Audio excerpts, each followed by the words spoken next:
Namaskar.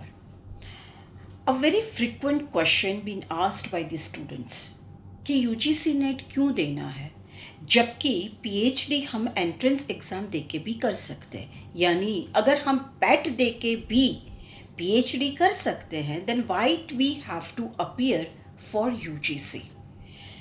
Very simple way of understanding. Yeah, PAT examination is very easy. It's very simple. बड़ा आसान होता है PAT क्योंकि हर एक यूनिवर्सिटी अपने हिसाब से एक कोर्स को डिफाइन या फिर उसको प्रिपेयर करती है। UGC is basically university grant commission के द्वारा पूरा डिज़ाइन किया गया हुआ सिलेबस है।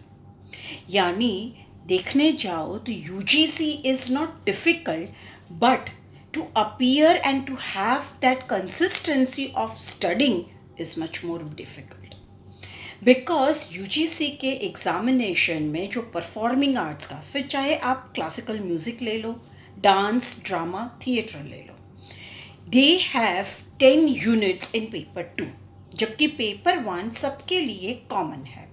So for each and every stream paper 1 is common, paper 2 आपके स्ट्रीम के हिसाब से अलग होता है।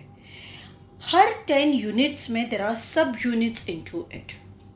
उसकी पढ़ाई करना, उसके बारे में रिसर्च करना and also the general knowledge. जबकि PAT examination is really very easy to appear. तो यूजीसी नेट देना ज़्यादा सही क्यों जब हम पैट दे सकते हैं?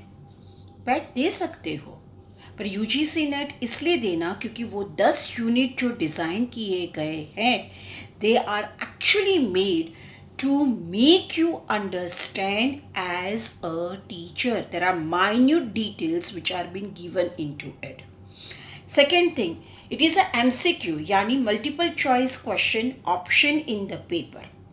Now MCQs are more difficult rather than giving or appearing for the subjective आप लिख सकते हो अपनी भाषा का कमांड, मगर MCQ आप तभी दे सकते हो where you have referred books और you have done your research on that. और PhD भी तो रिसर्च ही है ना।